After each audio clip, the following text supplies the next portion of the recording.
qui me semblait intéressant pour commencer, c'était de faire la liste de ce qui fonctionne pas quand on veut, je dirais, quand on est en conflit avec notre boss.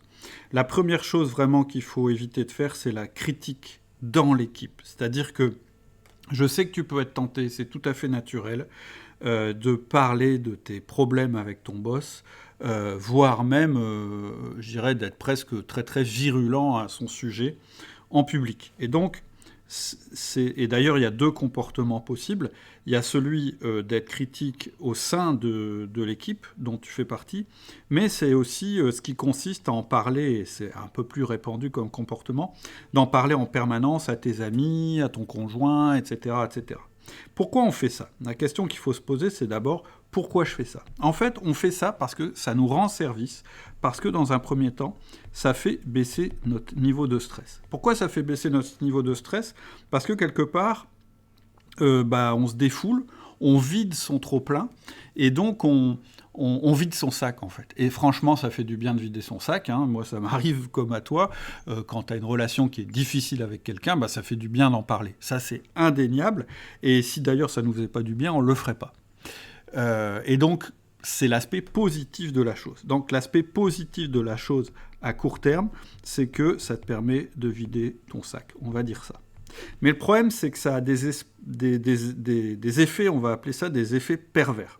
Le premier effet pervers, quand on parle dans ton équipe, c'est qu'en fait, ça te décrédibilise. C'est-à-dire que tu sois manager ou pas, quand tu critiques ta direction, ça te fait du bien. Et puis souvent, tu te rends compte que tes collaborateurs, ils t'écoutent d'une oreille attentive, qui vont dans ton sens, etc.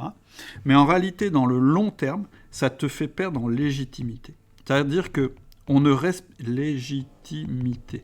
C'est-à-dire que on ne respecte pas, on respecte jamais quelqu'un qui se plaint en permanence et qui passe pas à l'action pour changer les choses. Je le sais d'autant mieux que moi, ça m'est arrivé d'avoir un patron, d'avoir un chef, en fait, qui passait son temps à se plaindre, et qui passait son temps à se plaindre en particulier de son propre chef. Et donc, au début, je trouvais ça plutôt transparent, son attitude, et je me disais, au moins, on a une bonne relation entre nous. Mais très vite, moi, ça me sapait le moral à moi aussi. Et j'ai trouvé ça désagréable. Et d'ailleurs, j'ai quitté l'entreprise, ce que j'aurais pas dû faire, puisque c'est pas ce que je vais te conseiller non plus. Mais disons que voilà, cette attitude-là, elle te coûte cher à long terme. Alors après, tu vas me dire, oui, mais si j'en parle pas à des gens qui sont concernés, qui sont pas dans l'entreprise, j'aurai que l'effet positif. C'est vrai, mais tu vas avoir un autre effet, et ça c'est un peu plus compliqué à comprendre, c'est qu'en fait tu vas amplifier le problème dans ta tête, psychologiquement. Qu'est-ce que ça veut dire? Ça veut dire que plus on parle d'un problème, plus on ancre les choses. C'est-à-dire que plus on s'agace sur quelqu'un, je ne sais pas si ça t'est déjà arrivé, plus on se fait une idée, plus on va caricaturer le problème, et plus on va focaliser sur le problème. Je me souviens qu'il y avait une bande dessinée que j'avais lue, que je trouvais très très drôle quand j'étais plus jeune. C'était un gars en fait qui devait installer un tableau chez lui. Et puis au moment d'installer le tableau, il se rend compte qu'il n'a plus de clous. Donc il se dit, c'est pas grave, je vais aller en acheter. Et pendant tout le trajet, sur le chemin, il est en train de s'imaginer un vendeur épouvantable qui va lui vendre des clous en or très très chers, etc., etc. Et pendant tout son trajet, il se monte le bourrichon contre ce vendeur, et au moment où il arrive dans le magasin, il ouvre la porte violemment et il crie « Vous pouvez vous le garder, votre clou en or, je le collerai avec un bout d'adhésif. » Et on voit le vendeur, qui en fait est tout gentil, etc., qui le regarde d'un air surpris. Et ça, pour moi, c'est une bonne image. J'appelle ça l'histoire du clou en or. C'est ce que je raconte quand je fais une intervention. C'est que très souvent, et tu verras qu'on y reviendra plus tard, on se fait un peu des films. On gamberge. Je ne sais pas si t'as déjà arrivé, mais en fait, quelquefois, quand on est fatigué, par exemple, on va penser à un problème et ça va nous paraître de plus en plus difficile. Et puis, on va s'imaginer qu'un tel a dit telle chose pour telle raison, etc., etc. Et en fait, on va faire gonfler le problème. Et plus on va l'amplifier, et plus il sera difficile de le résoudre. Donc, première chose que je veux te dire, c'est qu'il y a des habitudes qu'il va falloir que tu perdes, hein, j'en ai déjà un peu parlé dans les podcasts, et donc c'est celle-là. Ça va être de critiquer ton boss, que ce soit en public ou pas. Après, je te ferai la liste de ce que tu peux faire pour compenser cette chose-là qu'on va décider d'arrêter tout de suite. La deuxième chose qui est dangereuse quand on a un problème avec son boss, c'est ce que j'appelle le diagnostic définitif. Et c'est une des raisons qui m'ont poussé à créer cette formation. C'est qu'on a de plus en plus de tests et de choses dans les magazines de management ou liés au lieu du travail, où on fait remplir un test en fait à une personne qui a un problème avec son boss, et à partir de quelques indices, on va catégoriser le boss, c'est-à-dire on va le mettre dans une case et on va dire, c'est-à-dire tu vas prendre un questionnaire, tu vas cocher 3-4 cases, puis tu vas lire le diagnostic, et à la fin on va te dire vous avez un boss colérique. Ou vous avez un boss, alors le pire c'est pervers narcissique, ça c'est le terme pervers narcissique. Voilà. Et le problème, alors c'est intéressant hein, ces tests-là, je dis pas, mais le problème c'est que ça résout pas. Au contraire, ça va ancrer ton problème. À partir du moment où tu vas dire bah mon boss est un boss colérique ou mon boss est un pervers narcissique, ce qui est une maladie, hein, ce qui est pathologique. Or, je vais te dire des pervers narcissiques, il n'y en a pas beaucoup, en réalité des vrais pervers narcissiques. Plus on va faire ce qu'on appelle stigmatiser notre boss, moins on sera capable de faire évoluer la situation parce qu'on aura ancré le problème et on aura mis une étiquette sur le boss. Donc, cette idée d'analyser son boss, elle est bonne, c'est-à-dire cette partie-là, elle est bonne, tu vas voir, je t'expliquerai tout à l'heure juste après pourquoi. En revanche, cette idée-là, stigmatisée, elle est très mauvaise, parce que quand on stigmatise une situation, ça veut dire qu'on sera plus capable ensuite de la faire évoluer, ou en tout cas, ce sera beaucoup plus dur. C'est un petit peu comme ce que je te disais tout à l'heure à propos de la caricature, c'est qu'en fait, tu vas plus voir que c'est un être humain, tu vas plus voir qu'une maladie ou un problème. Et donc, à partir du moment où tu vois ton boss comme ça va être dur de faire évoluer les choses.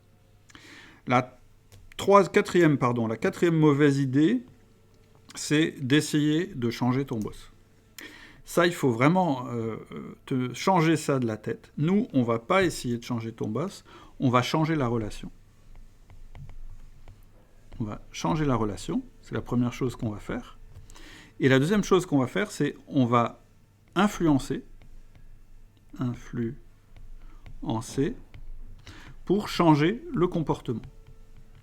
En fait, ça c'est un truc très important à comprendre en communication et aussi en relation avec les autres, c'est qu'on ne connaît jamais l'autre.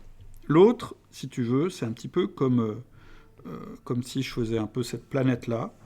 Qui il est vraiment, en fait, ça se situe ici, c'est au plus profond de lui-même. Et même lui, il ne connaît pas ça. C'est-à-dire que même lui, on n'a pas toujours accès à qui on est vraiment. On ne sait pas qui on est vraiment. Moi, je peux te le dire, je ne sais pas qui je suis au fond de moi. Quelquefois, je fais des choses qui m'étonnent. Après, il y a une deuxième couche qui est qui on pense être, qui on a envie d'être. Et ça, c'est encore une autre couche. Et puis après, il y a une autre couche qui est nos pensées conscientes, etc., etc. Et en fait, ton boss, il est comme ça, et toi aussi, t'es comme ça, vous êtes tous les deux, avec, un peu comme une planète, en fait. Et en fait, ce que chacun voit de l'autre, c'est pas ça non plus, ni ça, c'est juste la surface de l'autre. Et toi, tu vois la surface de ton boss, tu vois ce qui est en jaune, et puis lui, il voit ta surface à toi, ce qui est en vert. Et c'est comme ça qu'on se juge l'un l'autre. C'est-à-dire qu'on n'a pas accès aux pensées internes de l'autre, et c'est très bien comme ça. Parce que c'est ça qui fait notre originalité, c'est ça qui fait notre différence. Et donc la seule chose qui va nous intéresser, c'est pas de changer l'intérieur de l'autre. Tout ça, on ne peut pas le changer, on ne veut pas le changer. D'ailleurs, ce serait une lutte sans fin, parce que l'autre, il ne sait même pas vraiment qui il est à l'intérieur. Et même un psy, tu sais, ma sœur a été psy, il est jamais sûr de voir ce qu'il y a à l'intérieur de l'autre personne. Or, un psy, il reçoit des gens qui sont prêts à ouvrir leur cerveau, à ouvrir un accès à l'intérieur. Donc t'imagines, toi, même sans avoir déjà une formation de psy, mais en plus en ayant en face de toi quelqu'un qui n'a pas envie de t'ouvrir l'intérieur de son cerveau, bah, si tu espères le changer, tu n'y arriveras pas. Et en plus, moi, j'ai une pensée fondamentale, c'est qu'il ne faut surtout pas essayer de changer les autres, parce que ça ne durera pas, et chasser le naturel, il revient au galop. Donc, c'est totalement inutile d'essayer de transformer ton boss. Tu n'y arriveras pas, tu ne le transformeras pas. Donc, c'est une mauvaise idée, et c'est une mauvaise croyance, et c'est surtout pas ce que je vais te promettre de faire dans cette formation que de changer ton boss. J'y crois pas du tout. Ensuite, donc ça c'était la mauvaise idée suivante. Qu'est-ce qu'il y a ? Ah oui, alors il y a un autre truc aussi. T'es peut-être tombé dans ce piège-là, parce que moi c'est le piège de beaucoup de gens qui font un burn-out. Oula, j'ai un peu tout mélangé, mais enfin c'est pas grave. Alors on va faire ça, on va effacer ça, je vais faire un petit peu de ménage. Voilà. Ensuite, chercher à être parfait. En fait, dans bien des cas, un des problèmes qu'on peut avoir, je vais prendre un exemple parce que ça va être plus. En fait, chercher à être parfait, c'est chercher à se changer soi-même. C'est-à-dire que c'est chercher à devenir qui tu penses que ton boss aimerait que tu sois. Voilà, c'est un peu compliqué à dire. Il y a une situation qui est vraiment très compliquée. C'est la situation du boss qui donne beaucoup de travail, quantité. Il y a une autre situation, par exemple, c'est le boss qui, peut-être c'est ta douleur, qui est jamais content. Il y a une autre situation, c'est le boss qui demande de la qualité. C'est-à-dire il n'est jamais satisfait du niveau de qualité que tu as. Et donc, globalement, souvent, on a un problème de relation avec notre boss quand on a l'impression qu'il est très exigeant et que nous, on n'arrive pas à se mettre à son niveau. Et là, on a deux réactions. Ça peut être la fuite, c'est-à-dire je m'en vais de l'entreprise. On va voir que ce n'est pas une bonne solution, j'en parlerai tout à l'heure. Et puis, il y a une autre solution, c'est d'essayer de coller à qui il voudrait qu'on soit. C'est-à-dire, et de le faire de manière parfaite. Alors, je ne dis pas qu'il ne faut pas faire un effort de ce côté-là, mais le danger qui guette certains d'entre vous qui m'écoutez, c'est le désir d'être parfait. C'est assez répandu sur deux types de profils, les stables, si tu connais le profil disque, et les consciencieux. Disons que les autres profils, ils ont moins cette tendance-là. Parfois les influents, mais pour d'autres raisons. Les influents. En fait, avoir un boss très exigeant et vouloir être parfait, c'est la parfaite formulation pour aller au burn-out. Et il va falloir que tu sortes de cette boucle infernale, et je te donnerai, je vais t'expliquer là juste après, comment les principes de ça, puis après on va voir comment on fait concrètement. Mais voilà, vouloir être parfait et faire exactement tout ce que ton boss veut, tout ce qu'il te demande en permanence, c'est une mauvaise idée. Ah oui, pourquoi c'est une mauvaise idée ? Parce qu'en fait, ton boss, il te donne du travail. Très souvent, il y a des profils de boss qui font ça. Il te donne plein de travail. Et toi, tu as envie d'aller le voir et tu as envie de lui dire « Boss, tu me donnes trop de travail, donc je te demande à toi, boss, de faire le tri. C'est-à-dire de me donner seulement ce que je suis capable de faire. » Et si tu fais ça, ça ne marchera pas. Parce que c'est le profil de ton boss que de te donner beaucoup de travail. Et il estime, quand il a ce profil-là, que ce n'est pas son job à lui que de choisir ce que tu es capable de faire. La seule personne qui est capable de savoir et de choisir ce qu'elle a à faire, c'est qui ? Eh bien, c'est toi. C'est-à-dire que ça, là, c'est pas ton boss qui va le faire pour toi. C'est toi qui vas décider dans tout ce qu'il te donne à faire, ce que tu vas faire et ce que tu vas pas faire. Et alors, tu vas me dire, ouais, mais le problème, c'est que si je fais ça, je vais me faire engueuler. Et moi, je vais te dire, avec ce type de boss-là, avec ce patron-là, la question, c'est pas d'être parfait pour pas se faire engueuler. La question, ça va être de choisir pourquoi tu vas te faire engueuler. Et donc, tu vas te dire, tout ça, il faut que je le fasse, parce que pour mon boss, c'est prioritaire. Et donc, il ne faut pas que je me fasse engueuler là-dessus. Par contre, sur tout ça, toutes ces choses-là qu'il m'a données, je vais faire un tri, et là-dessus, je vais accepter qu'il m'engueule. Oui, il va me dire « Ah, mais t'es en retard là-dessus ». Mais ce que tu auras de différent par rapport à avant, c'est que tu vas lui dire « Oui, d'accord, je suis en retard là-dessus. Désolé, j'ai pas le temps. Tu m'as donné trop de boulot. Par contre, tout ça, je l'ai fait. Qu'est-ce que tu en penses ?» Et si tu as bien fait ton truc, et si c'est vraiment le boss dont on parle, qui correspond à un profil particulier dont on va parler, eh ben ça va fonctionner. Ça ne veut pas dire qu'il va arrêter de t'engueuler.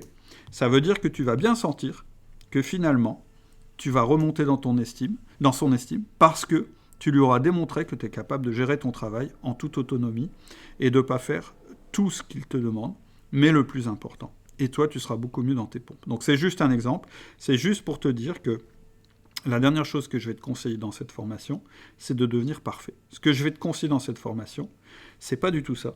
Ça va être de changer la relation que tu as avec ton boss et de trouver des solutions. Et je vais t'aider à les trouver. Et puis la dernière chose qui marche pas, c'est de partir ailleurs. Moi, c'est ce que j'ai fait très longtemps dans ma carrière au début, j'en ai déjà parlé sur les podcasts, c'est que, alors évidemment, peut-être que ce sera la conclusion de cette formation. Peut-être que tu vas essayer tout ce que je vais te donner, et à la fin, on constatera tous les deux que ça ne changera jamais. Et là, à ce moment-là, oui, il faut partir. Mais pas avant d'avoir essayé de résoudre les choses, et surtout pas avant d'avoir essayé de le faire de la bonne manière. Et moi, ce que je vais te montrer, c'est la bonne manière. Je vais te faire un petit peu un résumé de ce qui fonctionne, mais évidemment, je vais te donner que des principes ici. Déjà, l'histoire de la critique, on va compenser ça. Parce que nous, on veut toujours l'effet positif de la critique, on veut le garder, mais on ne veut pas l'effet négatif de la critique. On ne veut pas que ça nous fasse perdre en légitimité, et on ne veut pas que ça nous empêche de passer à l'action. Donc ce que je vais te proposer, dans le module juste après, tout simplement, ça va être de démarrer un journal d'un type particulier, mais il y aura une chose que tu vas mettre dans ce journal, parmi les autres, qui sont importantes aussi. Déjà, ça va être toutes les critiques que tu faisais avant aux autres, tu vas les faire dans ton journal.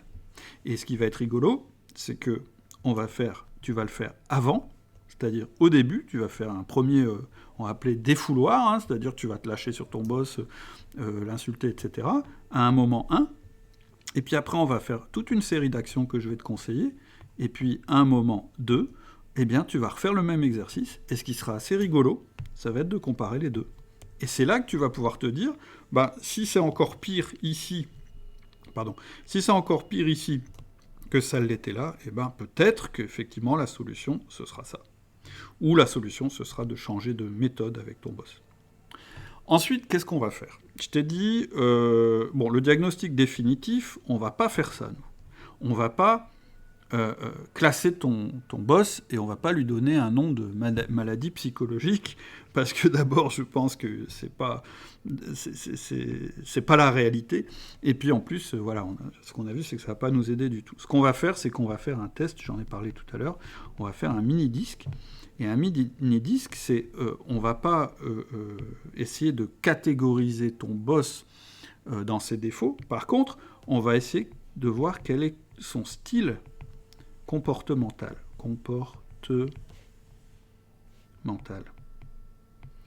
Et ça, c'est intéressant de le savoir. Déjà, il faut savoir qu'il n'y a pas de mauvais ou de bon style. Il y a 4 styles, puisqu'on va utiliser le disque, et chacun a des choses positives et des choses négatives. Et en fait, ce que tu perçois probablement de ton boss, c'est les choses négatives qui sont communes dans tous ces profils. Et donc, c'est, à mon avis, plus intéressant de faire ce type d'analyse, parce que c'est ce type d'analyse qui va te donner des actions. Et donc, puisque c'est un style comportemental, on va se rendre compte que essayer de le changer, c'est-à-dire ce que j'ai écrit ici, c'est pas possible, puisque notre style comportemental, il dépend de nous. Par contre, ce que tu vas apprendre, c'est comment l'influencer. C'est-à-dire qu'on va se rendre compte que avec ce style comportemental, il y a des choses à faire, des choses à arrêter et des choses interdites qu'il faut que tu arrêtes de faire. Et peut-être que, sans t'en rendre compte, tu es tout le temps ici et que c'est ça qui crée des problèmes sur ton boss. Ça va être notre premier travail. Et une fois qu'on aura fait ça, on aura des actions à faire qu'on va mettre en marche, c'est ce qu'on va appeler les actions quotidiennes, et qui vont faire évoluer la relation. Et si ça ne nous permet pas d'obtenir ce qu'on a envie d'obtenir, eh bien, on va passer à autre chose, qui sont les conversations, qui sont un cran au-dessus, où là, on va carrément aller voir notre boss et avoir une discussion avec lui ou avec elle, mais cette fois-ci, pas d'une manière qui est, je dirais, axée influence, plutôt que confrontation ou fuite. Voilà pour t'expliquer ce qui marche beaucoup mieux que tout ce qu'on fait habituellement. Donc, en gros, qu'est-ce qu'on va faire de très important dans cette formation en utilisant les bons outils? C'est reprendre le contrôle sur la relation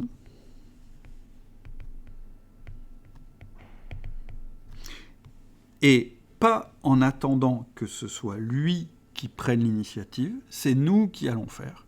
Parce que, il faut ancrer ça, on n'a pas besoin d'être deux pour changer une relation. Ça peut paraître bizarre, mais c'est vraiment quelque chose auquel je crois. À partir du moment où on a compris que le but, c'était pas de changer l'autre, que le but, c'était de changer la relation, il y a plein de choses qui s'ouvrent. Et une des choses qui s'ouvrent, c'est que tu n'as pas besoin d'attendre quelque chose de lui pour faire évoluer la relation. Toi, en changeant ton comportement, en faisant des petites choses qui vont faire que tu vas être perçu d'une manière différente, tu vas pouvoir influencer son comportement sans forcément le lui demander. Et pourtant, tu vas parvenir à tes fins. Donc, voilà pour les principes. Garde bien ça en tête, j'espère que tu as pris des notes, et garde ça comme fil directeur dans tout ce que je vais te dire maintenant dans la formation. Et je te donne rendez-vous dans le module d'après où on va faire ton bilan, c'est-à-dire qu'on va passer à l'action sur la partie analyse de toi-même et où on va déterminer ton objectif.